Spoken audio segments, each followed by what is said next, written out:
नमस्कार दोस्तों, स्वागत है आपका आपके YouTube channel journalist Vijay Shankar Pandey में। और मैं विजय शंकर पांडे आपका स्वागत करता हूं। दोस्तों, आज हम बात करेंगे भारत और चीन की। आपको पता होगा, लोकसभा में राज्य रक्षा मंत्री राजनाथ सिंह ने गुरुवार को बताया कि भारत और चीन में संधि हो गई है। संधि इस बात की कि गलवान के बाद जो तनाव हुआ था, उस तनाव के बाद चीन और भारत के सैनिक आमने सामने थे।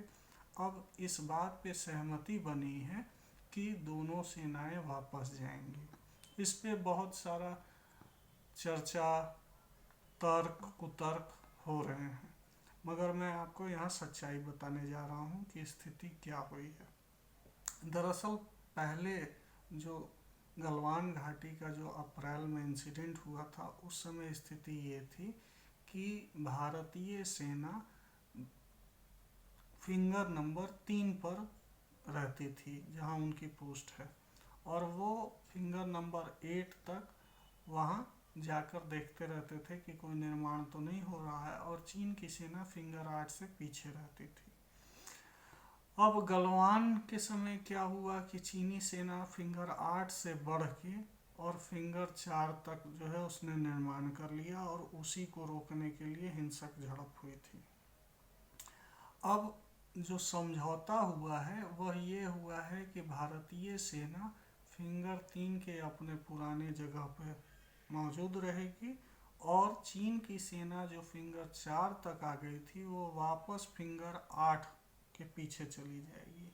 इसका मतलब है सीधे सीधे जीत भारत की हुई थी। जो भारत के प्रधानमंत्री नरेंद्र मोदी, रक्षा मंत्री राजनाथ सिंह लगातार कहते आ रहे थे कि 1 इंच जमीन किसी को नहीं दी जाएगी, वो वादे पे खरे उतरे। अब जो अभी स्टेटस है, पैंगोंग झील पर जो सहमति हुई है, उसके बाद अब तक करीब 200 टैंक, युद्धक टैंक चीन ने वापस कर लिए हैं। 100 से अधिक भारी वाहनों को वापस ले लिया है, और चीनी सैनिकों की भी काफ़ी तादाद में वापसी हुई है। आज रात, आज शनिवार को वीडियो ये बन रही है, और आज ही रात को चीनी सेना और भारतीय सैनिकों के बीच फिर से इस सहमति को लेकर, जो सहमति हुई थी पिछले दिनों, जिस पे अब अमल हो रहा है, तो इसको लेके कि क्या चीनी सेना वापस गई है, नहीं गई है, कितनी क्या स्थिति है, इसको लेके आज रात फिर बैठक होनी है। इसमें फिर चीज़ों को भारतीय सेना देखेगी, चीनी सेना बताएगी कि उनकी अब क्या पोजीशन है। इसके बाद फिर माफ़ कीजिएगा, डेप्सांग प्लेन्स पर बातचीत होगी चीन के साथ। अब डेप्सांग प्लेन्स कौन सा इलाका है? डेप्सांग प्लेन जो है इसी पैंगोंग झील के आसपास का इलाका ही है। सामरिक तौर पर यह इसलिए अहम है क्योंकि यह सबसे ऊंची जो हवाई पट्टी है दुनिया की, दौलत बेग ओल्डे, उस काराकोरम के करीब 30 किलोमीटर दूर है। यहाँ से चीन के कब्जे वाला अक्साई चीन करीब 7 किलोमीटर की दूरी पर है, और गलवान भी यहाँ से नज़दीक ही है। अब स्थिति ये है कि अगर एक बार ये फिंगर एरिया से चीनी सैनिक पूरी तरह हट जाते हैं और भारतीय सेना इस बात को मान लेती है कि चीनी सैनिक हट गए हैं, तो इसके बाद आज रात को हो सकता है देप्सांग पे कोई नई बड़ी खबर आए, और देप्सांग पर भी भारत अपना पक्ष चीन के सामने रखे। ये तो हुई मौजूदा स्थिति। अब आपको बताते हैं कि चीन ने आखिर अचानक ऐसा निर्णय क्यों लिया। तो आपको बता दें कि चीन ने अचानक निर्णय नहीं लिया।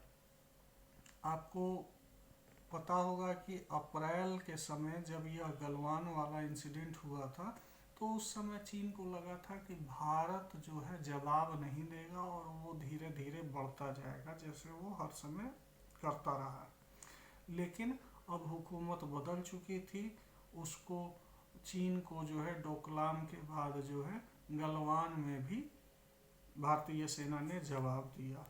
अब जवाब देने के बाद दोनों तरफ से सेनाओं की संख्या बढ़ने लगी।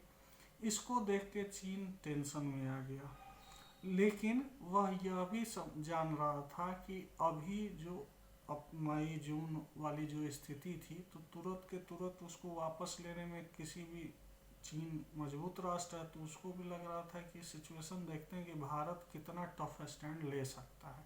साथ में उसे यह भी पता था कि अभी भारत की बहुत ज़्यादा कोई मदद कर नहीं पाएगा, क्योंकि अमेरिका में चुनाव होने वाले थे, राष्ट्रपति ट्रंप तत्कालीन फंसे हुए थे चुनाव में।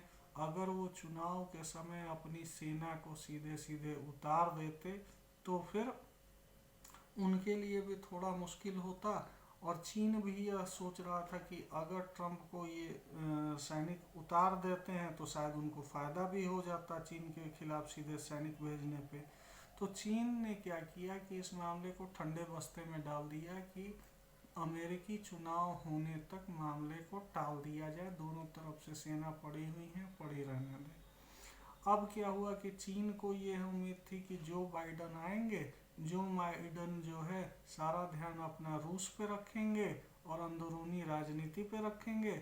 इधर चीन जो है भारत पर दबाव बना लेगा, क्वाड बिखर जाएगा और भारत पर दबाव बना के वो फिंगर 4 की पोजीशन पे भारत को राजी कर लेगा। लेकिन हुआ ये कि भारत चीन को साफ साफ ये बताता रहा कि हम आपको 1 इंच जमीन देंगे नहीं, और इसके लिए हम युद्ध लड़ने को भी तैयार हैं। अब उधर जो बाइडन सत्ता में आए जनवरी में, तो जो बाइडन जब सत्ता में आए, इधर मोदी भी देख रहे थे कि बाइडन का क्या है। तो बाइडन ने शुरुआत में तो चीन से दोस्ती करने की कोशिश की और बातचीत से मामले को शांत कराने की कोशिश की, लेकिन चीन का जब आक्रामक रूप उन्होंने देखा, चाहे उसने ताइवान पे उनके आने के बाद अपने युद्धक विमान भेजे, बॉम्बर भेजे, चाहे अन्य बाकी साउथ चाइना सी में जिस तरह से उसने अग्रेसिव रूप लिया, उसने यहाँ तक कि अमेरिकी नौसेना के लिए भी अपने युद्धाभ्यास किए। तो इन सब को देखते हुए बाइडन को लगा कि चीन को, वो जब उपराष्ट्रपति थे उस जमाने का अब ये चीन नहीं है, ये चीन बहुत आक्रामक हो चुका है। तब उनको समझ में आया कि क्वाड को मजबूत करना और भारत कितना ज़रूरी है अमेरिका के लिए। तो उन्होंने भी अपने आप को पता होगा कि सबसे जो खतरनाक पनडुब्बी है उसको भेज रखा है वहाँ। अभी फ्रांस ने भी साउथ चाइना सी में अपनी युद्धक नौसेना को भेज रखा है। तो चीन पे दबाव बन रहा था। अब चीन जो अभी तक ये सोच रहा था कि साउथ चाइना सी तो अमेरिका हट ही जाएगा, क्वाड हट ही जाएगा, तो जब दबाव है साउथ चाइना सी से ख़त्म होगा, उधर वो ताइवान पे प्रेशर बना देगा, इधर भारत को भी फिंगर 4 तक राजी कर लेगा। लेकिन अब चीन को ये लग गया कि बाइडेन गवर्नमेंट भी साउथ चाइना सी पर समझौता नहीं करने वाली है, और साउथ चाइना सी के लिए भारत बहुत मजबूत ज़रूरत है अमेरिका की। तो अगर भारत से भी वो भिड़ता है तो मजबूरन ही सही अमेरिका को युद्ध में कूदना ही पड़ेगा, और अगर अमेरिका भारत इस तरफ इकट्ठे होके चीन से युद्ध लड़ते हैं तो चीन के लिए बहुत मुश्किल हो जाएगी। तो उसका सारा फोकस अभी ये है कि ताइवान पर कम से कम अमेरिका से बात करके किसी तरह मामले को सुलटाया जाए, क्योंकि उसके लिए भारत से भी ज़्यादा ज़रूरी है ताइवान, क्योंकि ताइवान वन चाइना पॉलिसी का हिस्सा है। तो चीन की अभी कोशिश यह है कि किसी तरह बाइडन प्रशासन को वन चाइना पॉलिसी के तहत ताइवान के मुद्दे से दूर करा दिया जाए, और भारत को भी, चूँकि अमेरिका तभी शांत हो सकता है जब भारत शांत हो जाए, और भारत के रहते साउथ चाइना सी में अमेरिका की ताकत बहुत बढ़ जाती, क्योंकि हिंद महासागर में भारत बैठा हुआ है, जापान और ऑस्ट्रेलिया और अमेरिका, हिंद महासागर में अब तो फ्रांस भी आ गया है, अन्य यूरोपीय देश भी आने वाले हैं। ब्रिटेन में भी ऐसी बातचीत चल रही है कि वो भी अपनी नौसेना को साउथ चाइना सी में भेजे। तो जाहिर सी बात है कि अब चीन यह सोच रहा है कि किसी तरह बाइडेन प्रशासन से बातचीत करके और ताइवान के मामले से अमेरिका को दूर किया जाए, और इसके लिए उसने सबसे पहली कोशिश की है कि भारत से मामले को रफा दफा कर लिया जाए। इसीलिए इन लोगों में आम सहमति बनी है और चीन पीछे हटने को राजी हुआ है। अब देखने वाली बात यह है कि देप्सांग पर चीन क्या स्टैंड लेता है। क्या वो देप्सांग से पीछे हटता है? अगर देप्सांग से भी चीन पीछे हट जाता है तो यह भारत के लिए बहुत बड़ी चीज़ होगी। मगर भारत को यह ख्याल रखना होगा कि वह क्वाड और अमेरिका के साथ अच्छे संबंध बनाकर चले जब तक कि अमेरिका खुद पीछे नहीं हट जाता है। अगर चीन पर इसी तरह दबाव बना रहा तो भारत कम से कम अपने सारे मुद्दे जो LAC अभी तक अनडिफाइंड है उसको भी भारत चाहे तो इसी प्रेशर में पूरे LAC को डिफाइन करा सकता है, और इससे हमेशा के लिए चीन और भारत में जो तनाव होता रहता है वो दूर हो जाएगा। आप सभी का बहुत बहुत धन्यवाद। दोस्तों, एक बात और मैं कहना चाहता था आपसे कि मेरे YouTube चैनल को जिस तरह से आप लोग प्यार दे रहे हैं उसके लिए मैं बहुत शुक्रगुजार हूँ आप सबका। सब्सक्राइबर की संख्या भी बढ़ी है। आप सब कृपया सब्सक्राइब करें, अपने दोस्तों को सब्सक्राइब करने के लिए बोलें। मैं आप लोगों के लिए रोज़ तो एक गंभीर मुद्दे पे आपको पूरी सिचुएशन बता ही रहा हूँ, देश विदेश सभी मुद्दों पे।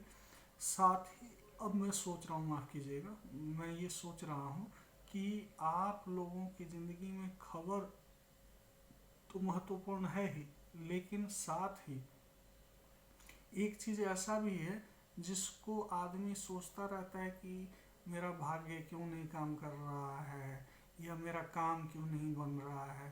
तो मैं ये सोच रहा था कि अगर इसी चैनल पे आपको खबर के साथ साथ एक ज्योतिषी का भी मैं बुलेटिन प्रसारित करवाऊँ, जिससे कि आप अपनी समस्याएं कमेंट में पूछ सकते हैं।